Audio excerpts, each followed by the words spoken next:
Boa tarde a todos. Bem-vindos para mais uma live, a nossa nosso 25º programa. Meu nome é Uli Holtz, eu sou terapeuta, sou consteladora familiar e eu tenho consultório em Sorocaba e eu vou começar a falar um pouquinho sobre isso porque eu acabo me empolgando depois nos assuntos e aí eu acabo deixando de fazer a propaganda e não falo para ninguém. Hoje eu estou com a Paola faz um programa de rádio aqui no estúdio e a gente foi conversando um pouquinho, ela falou que coincidentemente uma pessoa que ela conhece falou de constelação, aí ela viu aqui os bonequinhos, se interessou pelo assunto e aí eu convidei a Paola para a gente conversar um pouquinho sobre constelação hoje, né? Porque é muito mais gostoso fazer um programa quando eu tenho alguém do meu lado. Para conversar, né? Para conversar. Muito obrigada pelo convite. Vou tirar todas as minhas dúvidas hoje, porque é muito interessante isso, né? Eu fiz uma sessão de acupuntura.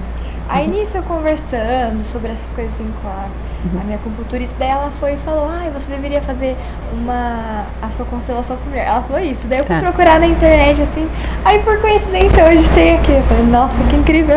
Então, e a gente já vai conversar um pouquinho sobre constelação. Eu só queria contar para vocês que semana passada eu não estive aqui, né? Então eu não fiz o programa porque eu estava em Brasília traduzindo um curso de constelação, né? Uma austríaca, ela chama Christine Essen, que trabalha com constelações estruturais, que também é uma forma de trabalhar com as constelações, onde a gente vê as constelações numa estrutura, digamos, com toda uma gramática. Então, a gente entende a constelação de uma outra forma, lida com as questões de outra forma, e isso é muito útil e muito usada, a constelação estrutural, por exemplo, com questões organizacionais, onde a gente consegue separar aquilo que é familiar, porque como eu falei para vocês em outros programas, né, às vezes o pessoal me pergunta, você trabalha só com constelação familiar? E aí, a gente é claro que tem essas abordagens, constelação familiar, constelação organizacional, constelação de casais, constelações estruturais, tem constelações, as novas constelações, então tem várias formas, mas tudo se resume à constelação familiar, porque todas as questões que a gente tem, a gente acaba projetando o que existe na nossa família, também em todos os nossos relacionamentos e também no nosso trabalho. Então, tudo acaba sempre fazendo parte de uma história, de um enredo anterior familiar. E nas constelações estruturais, a gente consegue meio que, pelo menos, separar isso, deixar em stand-by a questão familiar, para a gente continuar trabalhando a questão organizacional. Então, foi muito interessante poder estar nessa semana em Brasília, acompanhando a Christine Essen nesse trabalho estrutural e também num trabalho com traumas, porque ela trabalha muito com traumas, então olhar de uma forma muito amorosa para questões traumáticas, sem retraumatizar o cliente e trabalhando isso em constelação. E nós tivemos na segunda-feira uma super notícia de que as constelações familiares foram aceitas, foram integradas como práticas integrativas, complementares na área da saúde. O Ministério da Saúde trouxe a constelação familiar, assim como também a terapia floral e outras terapias, integrou essas terapias para um atendimento na saúde pública. Isso é bom para as pessoas verem quanto isso é importante, né? E quanto isso também ajuda, né? Porque mesmo a acupuntura também é uma dessas práticas integrativas, só que a acupuntura já foi aceita, digamos, há mais tempo. Sim. Né? Mas a gente tem mais tantas... conhecida, né? Porque eu mesmo não conhecia essa prática ainda, e agora que eu vi, assim, daí, ainda mais que foi incluso pelo Ministério da Saúde, então é incrível como eles estão dando importância a isso, né?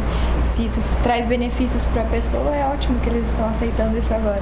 É bem bacana. Demais. Então, Paola, eu estou super feliz que você veio, né? Esse recado, isso que eu queria contar, porque eu fiquei tão entusiasmada de lá, né? Com essa ideia. E eu queria saber de você, você tem alguma dúvida sobre constelação? O que você gostaria de saber, assim, como pessoa que está entrando em contato com isso agora? Sim, então, eu não sei nada, né? Eu sou uma leiga no assunto e eu gostaria de saber mesmo como é que funciona, o que vocês proporcionam. Por exemplo, eu, Paola, chego assim e falo, eu preciso estar passando por algum problema, como é que funciona para eu poder fazer uma constelação? Isso. É importante que, se você quer fazer uma constelação, que você tenha um tema, que tem alguma coisa que esteja te incomodando, alguma coisa que você queira olhar, às vezes também não necessariamente um problema, mas por exemplo, eu preciso tomar uma decisão e eu não sei o que fazer. Então assim, eu tenho algumas alternativas, eu tenho outros desejos, alguma coisa que eu gostaria, mas que isso não aparece ainda como oportunidade para mim, quer dizer, nenhuma dessas alternativas que eu tenho disponíveis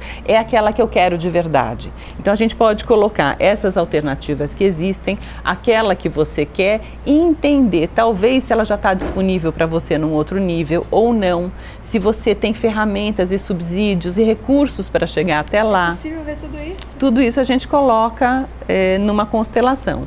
A constelação ela pode ser feita com representantes no grupo, né? Onde aí é a pessoa que por exemplo, você escolhe num grupo alguém que represente você. Então, por exemplo, você escolhe, sei lá, uma pessoa aqui, né? E aí você vai escolhendo também pessoas que representam, por exemplo, a minha oportunidade. Eu tenho uma oportunidade que eu trago aqui, uma oportunidade que eu trago aqui, uma oportunidade que eu trago aqui. O que seria essa oportunidade?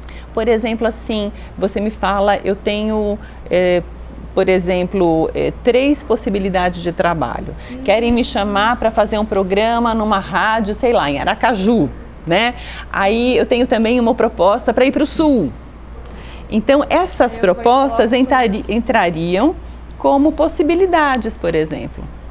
E a gente coloca uma pessoa para cada possibilidade. E aí essa pessoa, o que acontece com essa pessoa aqui?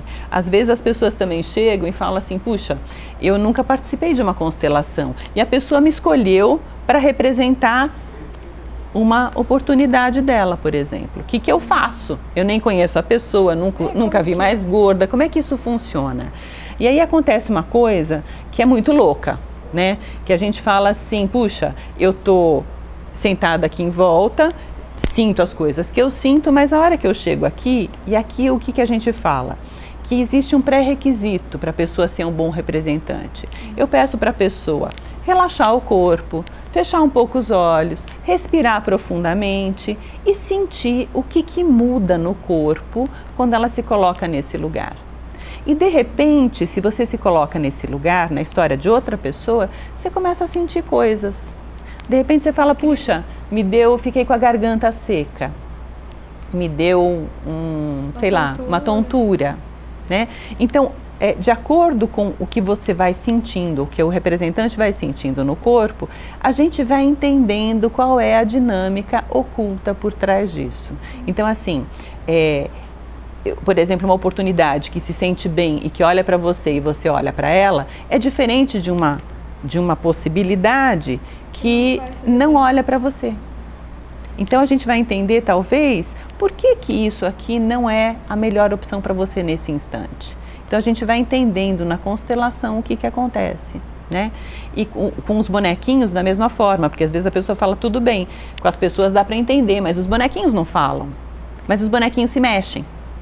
E como é isso? Então, aí é a técnica, até se vocês, acho que é o programa 8, se não me engano, e o 15, que veio a Vera Bassoi aqui. Eu faço alguns trabalhos junto com ela também, ela tem o Instituto Vera Bassoi, e ela fez a dissertação de mestrado dela, acho que 2 anos atrás agora, justamente com esse movimento dos bonecos nas constelações, que foi uma técnica que ela desenvolveu. Meu Deus, que incrível! E ela foi até a Inglaterra para validar esse movimento com o Rupert Sheldrake, que é o criador da teoria dos campos mórficos, para perguntar para ele de forma científica como é que ele via esse movimento. Porque a gente põe o dedo no bonequinho e de repente o bonequinho começa aqui a escorregar debaixo do dedo. Posso tentar pôr o dedo para ver se ele mexe? Na verdade é esse dedo que a gente usa, mas eu até não vou explicar aqui, dá, né? porque como a Vera é que traz essa técnica, esse método, eu deixo para ela explicar isso. E já tem no YouTube, se vocês quiserem entrar em Vera Bassoi, ali tem um videozinho que ela faz, onde ela explica isso de uma forma muito legal. Então a gente coloca o dedo na cabeça do bonequinho. É claro que você precisa ter uma questão, porque se a gente quiser colocar, se você colocar, por exemplo, o dedo aqui agora, ou este dedo aqui agora, ele não vai se mexer. Por quê? Porque não existe uma demanda, né? Não existe, digamos assim, uma informação. É mais ou menos assim. A gente, quer dizer, isso é teoria, né? Isso eu já expliquei, acho que no primeiro vídeo, se não me engano, mas eu vou falar rapidinho disso. Que o que acontece? Tem 2 cientistas russos que eu não vou saber falar o nome deles, porque é meio complicado, né? Então, eles estudam o nosso DNA, né? Eles estudaram o nosso DNA, continuam estudando o nosso DNA, e eles fazem uma analogia, que o nosso DNA, uma parte dele funciona como que se fosse um modem que nos liga nessa internet cósmica. E que através do nosso DNA, a gente já está em contato com toda essa rede de informação, com todo esse conteúdo desse inconsciente coletivo, né? Jung chamava de inconsciente coletivo, isso que esses cientistas mais modernamente estão chamando de internet cósmica, né? De nuvem de informação, né? Então, a gente já tem esse acesso naturalmente. Só que nós temos algo que também é muito importante, que é um filtro bem estruturado, o nosso ego, que, digamos assim, nos protege de receber conteúdos que a gente não daria conta. É mais ou menos assim. Se nós somos um aparelho 110, se a gente ligar no 220, queima. Vai queimar. Então, o nosso filtro nos protege de encontrar ou entrar em contato com conteúdos que, digamos, nos deixariam meio surtados. Tanto é que queimar a gente por dentro. Né? Então você vê, por exemplo, essas pessoas adictos, drogadictos, né? Que de repente usaram muita droga, eles acabam arrombando, eles acabam estragando esse filtro e acabam surtados muitas vezes, enxergando coisas que não fazem parte dos conteúdos dessa dimensão. Então eles não conseguem mais funcionar direito porque eles não conseguem distinguir os conteúdos. Exatamente.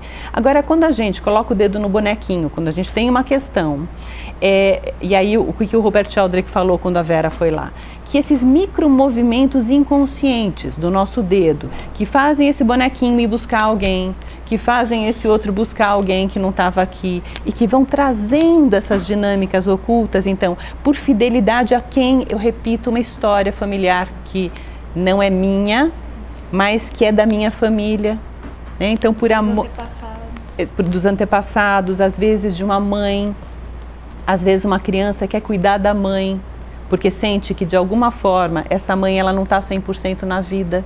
Por exemplo, uma mãe que perdeu a mãe dela muito cedo, que de repente perdeu a mãe dela no parto, no nascimento dela. De uma certa forma, essa criança, essa minha mãe, se passou por isso. Mas estava ligado com a pessoa. Exatamente. E é como se essa criança quisesse ainda seguir a mãe dela na morte. É como se ela dissesse: como é que eu posso ficar? Como é que eu posso viver? Eu morro para você ficar. Eu prefiro eu morrer e trazer você de volta. Isso é uma fantasia infantil que a criança desenvolve. Agora, se você nasce depois e encontra uma mãe que, de uma certa forma, ela está só meio na vida, pode ser que você queira salvar a sua mãe. E aí você se conecta e se identifica com a história da sua avó. E de repente o seu bonequinho vem aqui buscar a sua avó, sem que você nem tenha contado a história. Entendeu? Então a gente começa a entender aonde estão essas dinâmicas invisíveis que fazem a gente repetir histórias no sentido assim até de emoções. Então às vezes eu falo, puxa, eu não... que a gente chama de karma?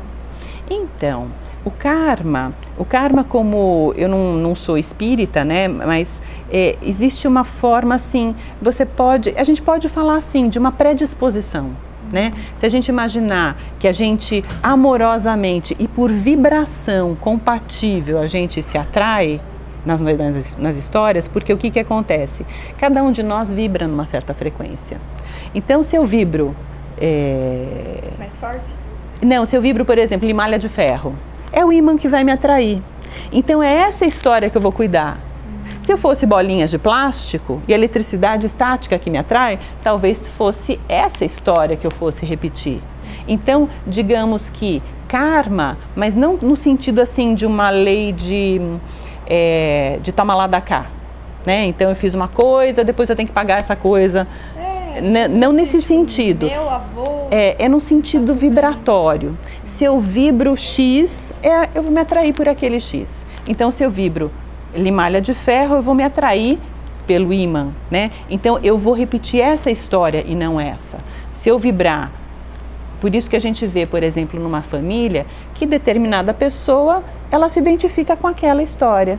a outra pessoa se identifica com outra história. Senão todo mundo se identificaria com a mesma. Por que a gente não se identifica com a mesma? E aí o Rupert Sheldrake também fala, né, que é esse que a Vera foi conhecer na Inglaterra, né, ele também fala em ressonância mórfica, ou seja, aquilo que ressoa, né, aquilo que vibra de forma harmônica, aquilo se encontra. Jung falava de sincronicidade para isso, ele dava o nome de sincronicidade para esse um atrai o outro. E aí acontece uma coisa legal, né? Que mesmo que a gente tenha uma história, por exemplo, de um assassino e um assassinado, se a gente olhar para o indivíduo individualmente, a gente tem realmente um algoz e uma vítima. Mas quando a gente entende as histórias, tanto da vítima quanto a história do algoz, a gente vê que nas famílias existe uma predisposição dessas histórias voltarem a acontecer. Cruzar. Então, não existe uma responsabilidade única. Então, aquilo que me atraiu para ele, eu sou responsável por isso. E aquilo que atraiu ele para mim, também ele é responsável por isso. Então, nesse trabalho, o que a gente vê? Que a gente traz cada um para a sua responsabilidade. Então ninguém é melhor do que ninguém é pior do que ninguém, porque de verdade, ninguém acorda de manhã e diz hoje eu vou dar o meu pior. A gente dá o tempo inteiro o nosso melhor possível.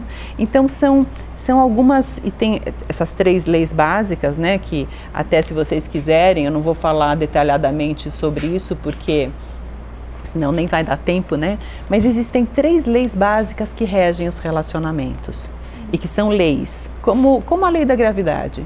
A primeira é a lei do pertencimento, que diz que todo mundo tem direito a pertencer ao seu sistema familiar e que as encrencas acontecem onde existem as exclusões.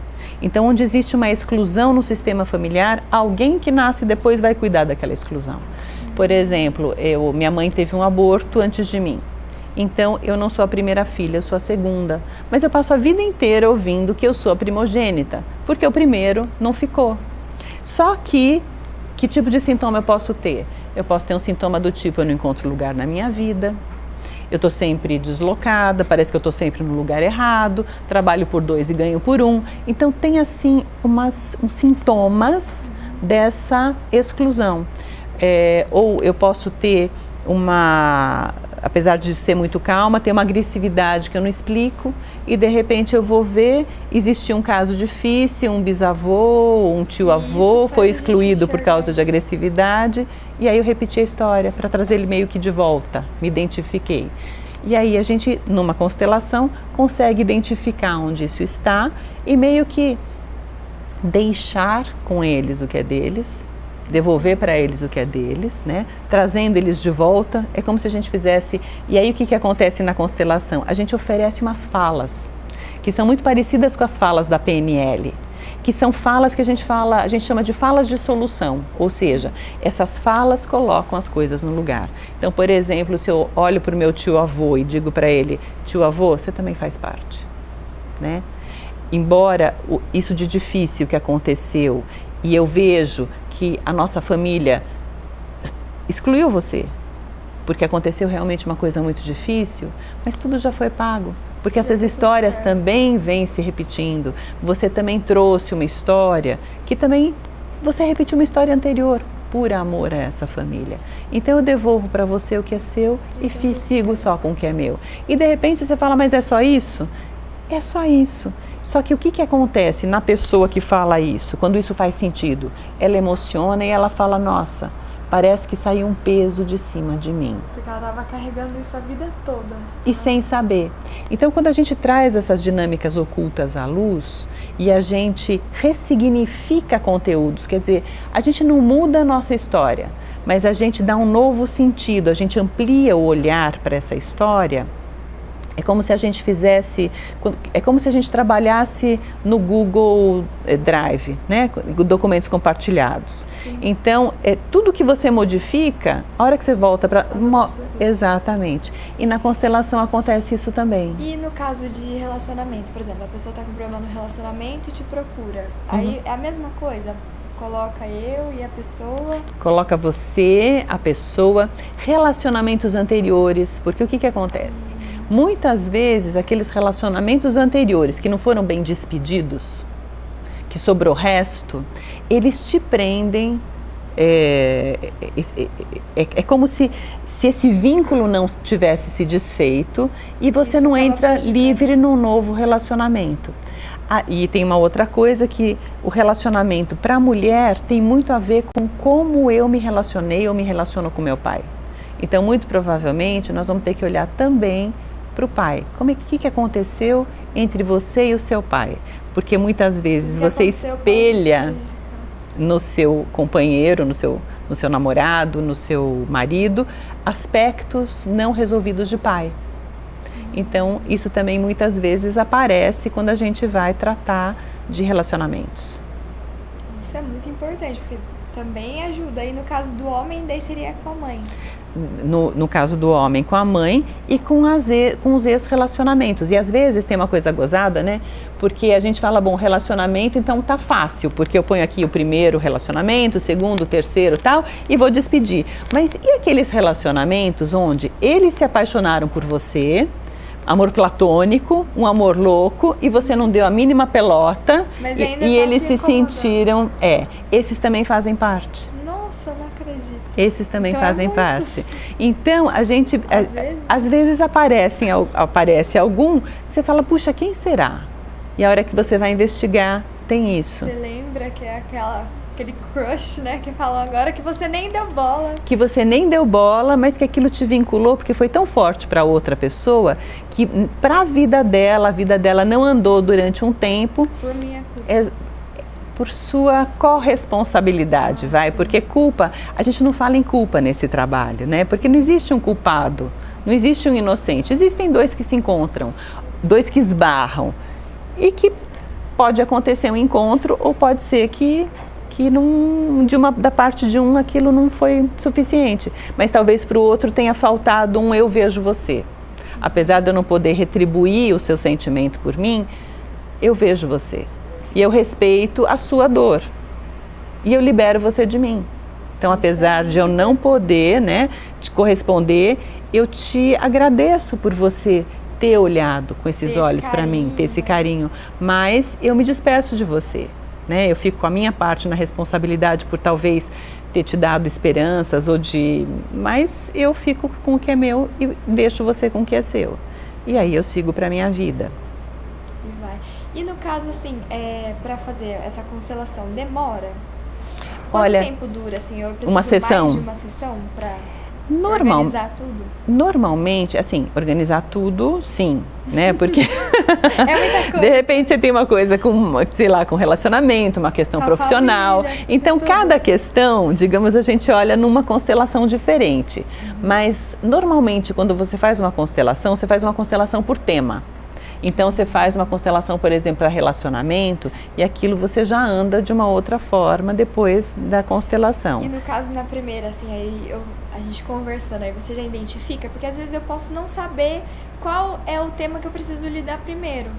Entende? Daí no conversar, você diz pra mim qual é o tema que eu preciso ou não? Não, eu não vou te dizer. Eu posso te encher de perguntas, te provocar um monte, para você entender e formular a sua questão. A minha necessidade. Mas eu não vou fazer isso por você.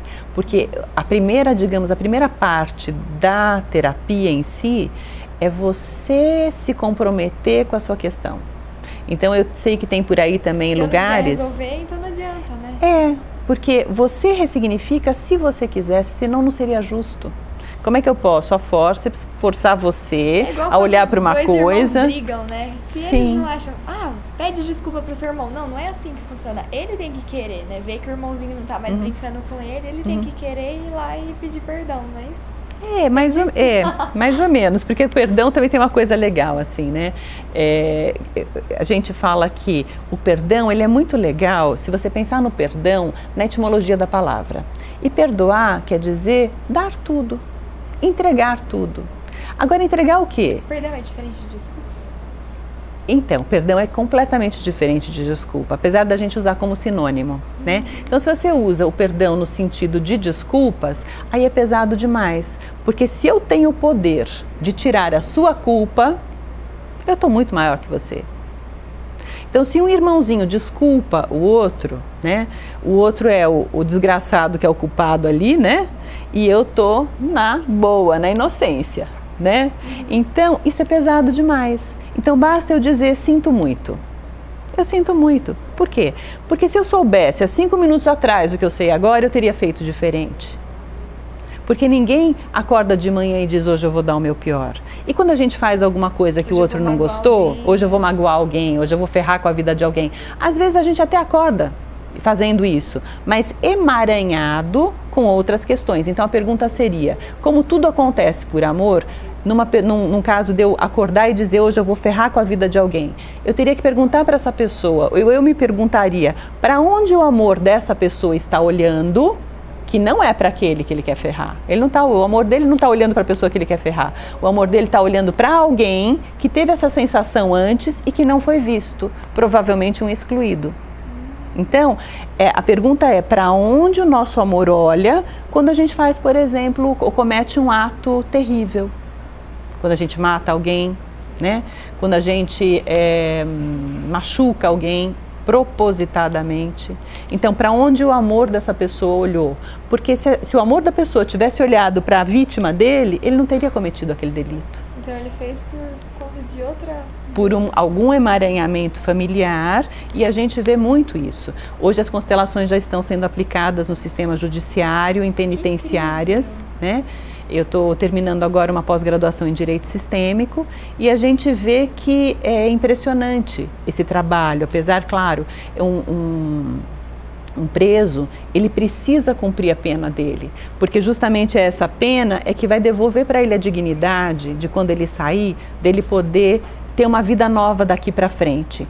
E esse trabalho com constelação nos presídios ajuda bastante, tem ajudado muitas questões. É claro que toda vez que você faz um trabalho que não foi um trabalho que foi pedido por alguém, você corre o risco de aquele trabalho não ser aceito. Então a gente sugere.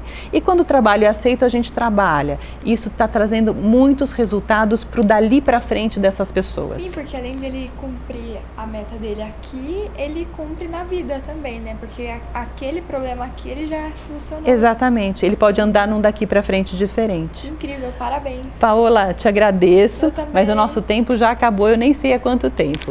Então, pessoal, muito obrigada por vocês terem estado aqui com a gente e até uma próxima. Beijo. Tchau. Tchau.